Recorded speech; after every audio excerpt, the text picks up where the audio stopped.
प्रदेश में कोविड के नए वेरिएंट के मरीजों की तादाद में लगातार इजाफा हो रहा।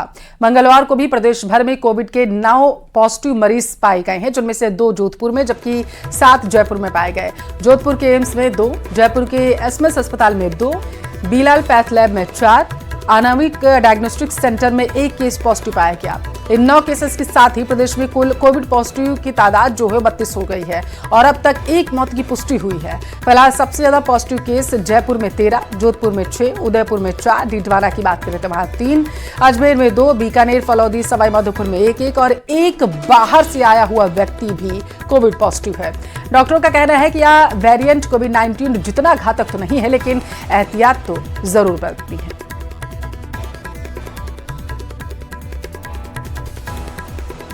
तो ये जो नए कोविड केसेस हम देख रहे हैं ये मोस्टली JN1 वेरिएंट है, जो कि ओमाइक्रॉन का एक सब वेरिएंट है। इसमें जो हमने देखा है अभी तक कि ट्रांसमिसिबिलिटी बहुत हाई है, ऑल्दो मोस्टली केसेस माइल्ड है, बट वो लोग जो कि स्पेशल पॉपुलेशन होता है जैसे कि बच्चे, एल्डरली, डायबिटिक्स या जिनको किडनी हार्ट की प्रॉब्लम है या जिनको सांस की प्रॉब्लम है या वो पेशेंट जो कि इम्यूनोसप्रेसिव दवाइयाँ ले रहे हैं किसी कारण से, वो हाई रिस्क है सीवियर डिजीज डेवलप करने के, इसलिए उनको ज़्यादा ख्याल रखना चाहिए। प्रिकॉशंस वही यूजुअल कोविड प्रोटोकॉल है, सोशल डिस्टेंसिंग, हैंड हाइजीन, बार बार हाथ धोएं या सैनिटाइजर यूज़ करें। अगर घर में किसी को सिम्टम्स हैं तो वो लोग पहले ही आइसोलेट हो जाएं, खांसते या छींकते समय अपना नाक और मुंह कवर कर लें। यही प्रिकॉशंस हमको वापस से प्रैक्टिस करने हैं।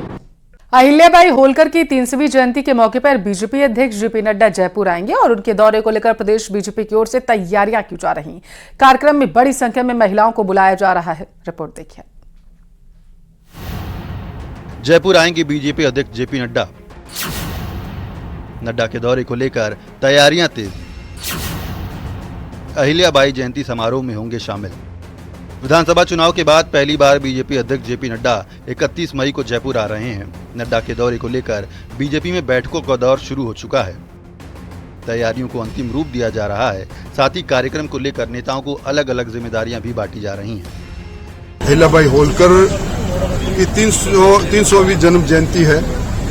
उनके कर्तृत्व और व्यक्तित्व के बारे में आम आदमी उनके बारे में जाने, इसके लिए एक कार्यक्रम जिसमें हमारे राष्ट्रीय अध्यक्ष जेपी नड्डा साहब 31 तारीख को आ रहे हैं। एक गरिमापूर्ण कार्यक्रम जिसके अंदर भारतीय जनता पार्टी के पूरे जयपुर संभाग के दायित्ववान कार्यकर्ता जो किसी न किसी पद पर रहे हैं, पद पर हैं, उन लोगों को उनके बीच में वो अपनी बात कहेंगे और उसके बाद वो सारे कार्यकर्ता नीचे गांव, मंडल, पंचायत स्तर पर अपनी उन बातों को लेकर जाएंगे। इस कार्यक्रम में जयपुर संभाग के सांसदों, विधायकों, सरपंचों, जनप्रतिनिधियों और मंडल स्तर तक के पार्टी पदाधिकारियों को भी बुलाया जा रहा है। वहीं कार्यक्रम में महिलाओं की संख्या अधिक से अधिक हो, इसके लिए मंडल स्तर तक महिला मोर्चा से जुड़ी पदाधिकारियों और कार्यकर्ताओं को बुलाया जा रहा है। पूरे व्यक्तित्व को देखें, राष्ट्रीयता के लिए जिन्होंने अपने परिवार को कुर्बान कर दिया, धर्म संस्कृति के लिए जो अडिग रही, शिक्षा के लिए उस समय जब को सोच नहीं सकता था, राजतंत्र के समय में भी उनके द्वारा किए गए काम और आज भी उनके जीवन चरित्र के साथ जुड़कर किस प्रकार हम इन सारी चीजों को लेकर आज आगे बढ़े, हमारी महिलाएं आगे बढ़े, इसलिए महिलाओं की संख्या अधिक से अधिक हो, इसके लिए हम प्रयास करें। अहिल्याबाई होलकर की 31 मई को 300वीं जन्म जयंती है, जिसमें शिरकत करने के लिए बीजेपी अध्यक्ष जेपी नड्डा जयपुर आ रहे हैं। ये कार्यक्रम जयपुर के एंटरटेनमेंट पैराडाइज में रखा गया है। प्रदेश अध्यक्ष मदन राठौर ने कहा कि अहिल्याबाई होलकर के जीवन, व्यक्तित्व और संघर्षों का लोगों को पता चले, इसके लिए कार्यक्रम का आयोजन किया जा रहा है। राष्ट्रीय अध्यक्ष जी आदरणीय जगत प्रकाश जी नड्डा 31 मई को हमारे बीच में रहेंगे। आप सबसे भी रूबरू होंगे, ये हमारे लिए सौभाग्य की बात है। तो मैं हालांकि थोड़ा जल्दी आपको कह रहा हूँ, लेकिन चूंकि आप सबसे मिलने का अवसर मिला है तो मैं ये बात भी आपको बता दूं कि हमें सांस्कृतिक राष्ट्रवाद पैदा करने की दिशा में और आगे कदम बढ़ाने चाहिए। दरअसल अहिल्याबाई होलकर को महिला सशक्तिकरण के साथ साथ राष्ट्रवाद का प्रतीक माना जाता है। अहिल्याबाई होलकर का जन्म 31 मई 1725 को महाराष्ट्र के अहमदनगर के छौड़ी गांव में हुआ था। उनके पिता मंकोजीराव शिंदे अपने गांव के पाटिल थे। अहिल्याबाई ने अपने शासनकाल में लोगों के रहने के लिए बहुत सी धर्मशालाएं भी बनवाई। इसके अलावा मुगल आक्रमणकारियों के द्वारा तोड़े गए हिंदू मंदिरों का भी पुनर्निर्माण करवाया।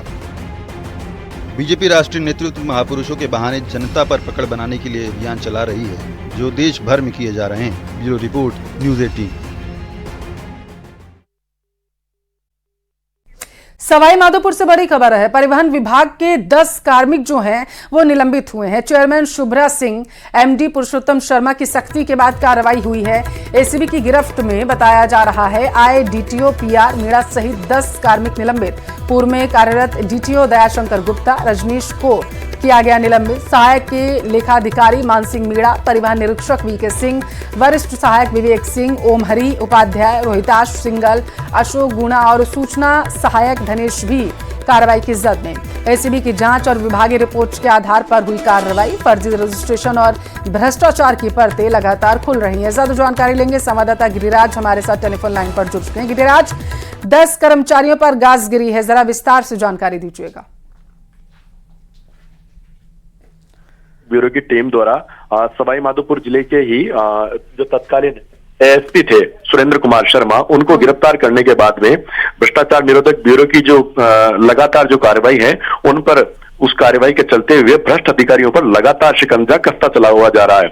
इसी को चलते हुए एसीबी लगातार परत दर परत एक के बाद एक भ्रष्ट अधिकारियों को बेनकाब करती चली जा रही है और उनके कच्चे चिट्ठों को भी खोलती चली जा रही है, जिसके तहत लगातार इनकी निशानदेही पर जिस तरीके से एसीबी को जांचें मिल रही हैं, जिस तरीके से सबूत मिल रहे हैं, उसी तरीके से कार्यवाही को भी अंजाम दिया जा रहा है। एसीबी ने कार्रवाई करते हुए एसीबी के बाद के अंदर साथ ही में जो एमडी हैं पुरुषोत्तम शर्मा इसके परिवहन विभाग के, उन्होंने परिवहन विभाग के 10 कार्मिक जो सवाई माधोपुर में कार्यरत थे उनको निलंबित किया है।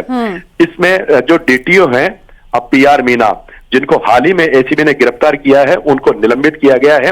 और पूर्व में एक डीटीओ रहे हैं दयाशंकर गुप्ता और रजनीश, उनको भी निलंबित कर दिया गया है। जो सहायक लेखाधिकारी हैं मानसिंह मीणा, परिवहन निरीक्षक हैं वीके सिंह, इसके अलावा वरिष्ठ सहायक विवेक सिंह, ओम हरि उपाध्याय, रोहिता सिंगल, अशोक गुना और सूचना सहायक धनेश को भी इसमें एसीबी की कार्रवाई की जद में रखा और उनको निलंबित किया गया है। लगातार एसीबी की जो कार्रवाई है वो चल रही है, जांच चल रही है और जिन के खिलाफ भ्रष्टाचार की जो परतें हैं वो लगातार जो खुलती चली जा रही है, उन पर लगातार गाज गिरती चली जा रही है। तो क्या लगता है गिरिराज, और भी अभी कर्मचारी जद में आ सकते हैं?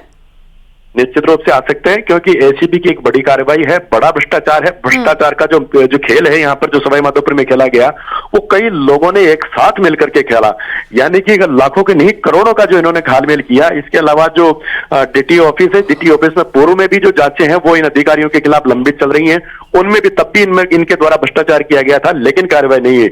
और अब जब कार्रवाई होने लगी है तब एक के बाद एक चेहरे बेनकाब किए जा रहे हैं और उनके खिलाफ कार्रवाई की जा रही है। बहुत शुक्रिया गिरिराज जानकारी साझा करने के लिए, महत्वपूर्ण। तो ये बड़ी खबर देखिए टेलीविजन स्क्रीन पर आपके 10 कर्मचारी निलंबित हुए हैं। एसीबी लगातार अधिकारियों के खिलाफ कार्रवाई कर रही है। जयपुर में पीटीआई भर्ती परीक्षा 2022 में बड़ा घोटाला आया है सामने, जिसके बाद असफल अभ्यर्थियों में भारी नाराजगी देखी जा रही है। अभ्यर्थियों का आरोप है कि बोर्ड के अधिकारियों ने जानबूझकर और भ्रष्टाचार करते हुए सफल अभ्यर्थियों के फर्जी डिग्री और डिप्लोमा का वेरिफिकेशन नहीं किया। गुस्साए असफल अभ्यर्थियों ने राजस्थान कर्मचारी चयन बोर्ड के दफ्तर के बाहर धरने पर बैठे, हालांकि उन्हें समझाने की कोशिश की गई। न्याय करो, हम हमारा हक मांगते, नहीं किसी से भीख मांगते। पीटीआई भर्ती परीक्षा 2022 में बड़ा घोटाला, खुलासे के बाद गुस्से में असफल अभ्यर्थी, फिर से डॉक्यूमेंट वेरिफिकेशन की मांग। जब से प्रदेश में पीटीआई भर्ती परीक्षा 2022 में चयनित अभ्यर्थियों के दस्तावेजों में बड़े गड़बड़ झाले का खुलासा हुआ है, तब से परीक्षा में असफल होने वाले अभ्यर्थियों का गुस्सा 7वें आसमान पर है। इसी कड़ी में जयपुर में असफल अभ्यर्थियों ने राजस्थान राज्य कर्मचारी चयन बोर्ड के दफ्तर के बाहर प्रदर्शन किया और अपनी कई मांगे रखी। मैं पीटीआई भर्ती का अभ्यर्थी था और इन कर्मचारी चयन बोर्ड की नियमों की कर्मचारी चयन बोर्ड की धोखाधड़ी की वजह से मैं वंचित रह गया। ये सब विज्ञप्ति में साफ लिखा हुआ है कि 25 सितंबर के बाद की डिग्री वैलिड नहीं है। ऐसे 173 कैंडिडेट थे जिन्होंने इन्होंने 25 सितंबर के बाद की डिग्री थी, इन्होंने ज्वाइनिंग कराने का काम करा। फिर सर स्पोर्ट सर्टिफिकेट में साफ साफ लिखा हुआ inter college, private university inter college नहीं करवा सकती। 4 नंबर से 28 नंबर तक के सर्टिफिकेट फर्जी बांटे गए।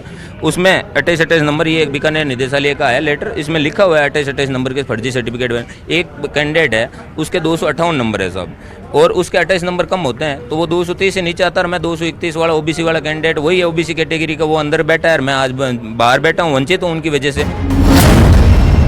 अभ्यर्थियों का आरोप है कि बोर्ड अधिकारियों ने जानबूझकर भ्रष्टाचार करते हुए सफल अभ्यर्थियों की फर्जी डिग्री और डिप्लोमा का वेरिफिकेशन नहीं किया और उन्हें आंख मूंदकर नौकरी दे दी, जिसके चलते वैध डिग्रीधारी अभ्यर्थी को नुकसान हुआ। जो उनकी योग्यता होती है ग्रेजुएशन प्लस बीपीएड डीपीएड, इनका वेरिफिकेशन देखो डिपार्टमेंट का, इन्होंने वेरिफिकेशन किया है, ग्रेजुएशन की डिग्रियां भी इनकी फर्जी हैं। मतलब ये 12वीं बेस पे ज्वाइन किया है इन्होंने, बीपीएड की डिग्री लगा दी, बैकडेट में फर्जी लगा दी, उसके बाद में इनकी ग्रेजुएशन की डिग्री फर्जी है, तो ज्वाइन कैसे हो गए? हाँ, इनकी एफआईआर हुई है, ये एफआईआर की कॉपी है, ये देखो एसओजी की एफआईआर की कॉपी है। ये ग्रेजुएशन की डिग्री इनकी फर्जी है, तो इन्होंने क्या जांच करी है? कौन सी टीम गई थी, कौन सी वेरिफिकेशन टीम गई थी? कम से कम उनको वेरिफिकेशन टीम का उनको शो तो करवाओ कि इन्होंने किया था। दरअसल स्पेशल ऑपरेशन ग्रुप की जांच में सामने आया कि 22 अभ्यर्थियों ने फर्जी स्नातक और बीपीएड डिग्रियों के जरिए नौकरी हासिल की। इन अभ्यर्थियों ने बिना स्नातक किए बीपीएड किया और जेएस विश्वविद्यालय शिकोहाबाद से बैक डेट में फर्जी डिग्रियां ली।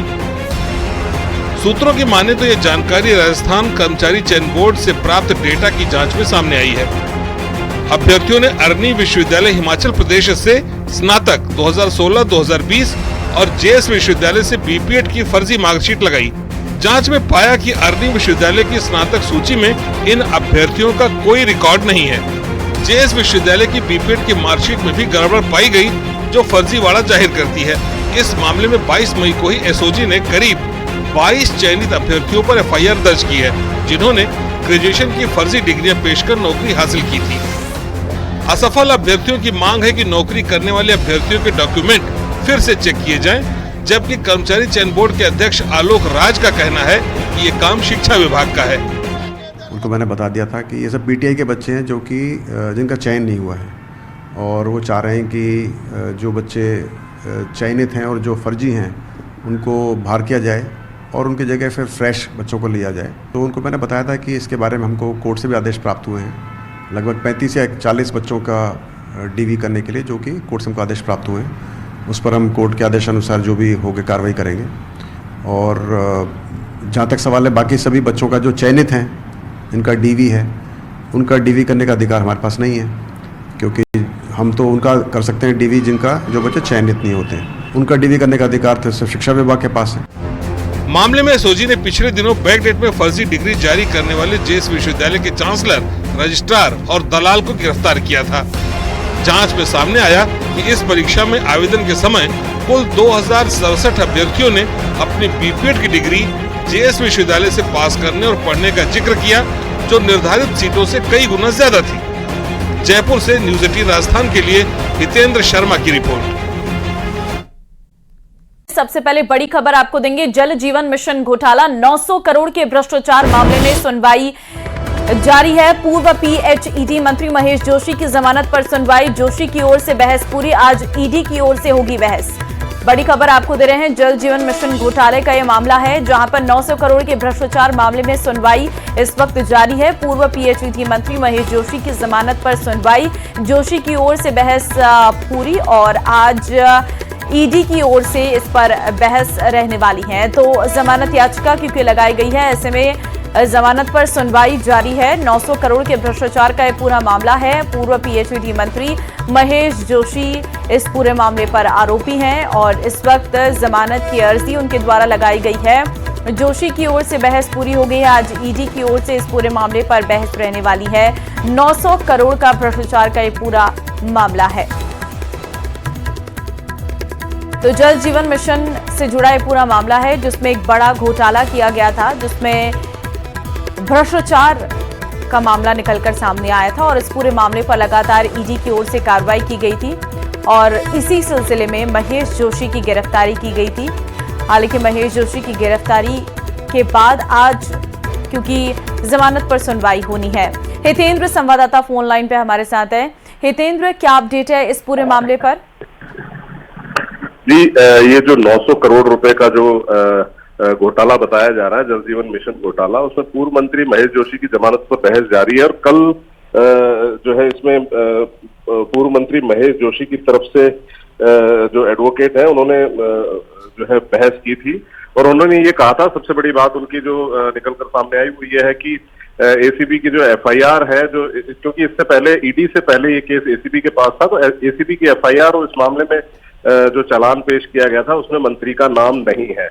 तो उनका कहना था कि इसलिए इस आधार पर जो है उनको जो है जमानत दी जाए और जो है अचानक बुलाकर इनको गिरफ्तार किया गया था ईडी की ओर से, तो वो भी गलत था। और इसमें जो ईडी जिन 50 लाख रुपए मिलने की बात कह रही है वो लोन का अमाउंट था और वो चुका भी दिया गया है। और इसके अंदर जो है आज ईडी की तरफ से जो है बहस होनी बाकी है, तो आज ईडी की बहस के बाद जो है अदालत इस बात पर फैसला लेगी कि उनको जमानत दी जाएगी या नहीं। हालिया स्थितियों को देखकर क्या लग रहा है, जमानत मिल पाएगी या नहीं? देखिए, ये इस बात का पूरा दारोमदार ईडी की जो है बहस पर निर्भर करता है कि ईडी ने किन आधार पर उन्हें गिरफ्तार किया था। अगर ईडी के पास उनकी गिरफ्तारी के ठोस आधार हैं और भी जो उसके साथ जो बाकी डॉक्यूमेंटेड जो कार्रवाई है उनके पास अगर पूरी रहती है एक अभियुक्त के तौर पर जो है पूर्व मंत्री के लिए, तो निश्चित तौर पर जो है उनको जमानत नहीं मिलेगी। और यदि जो है उनका नाम एफआईआर में नहीं है और उन्हीं आधार पे जो है कोर्ट इस बारे में बात करती है तो जरूर उनको जमानत मिलेगी। जी, धन्यवाद तमाम जानकारी देने के लिए।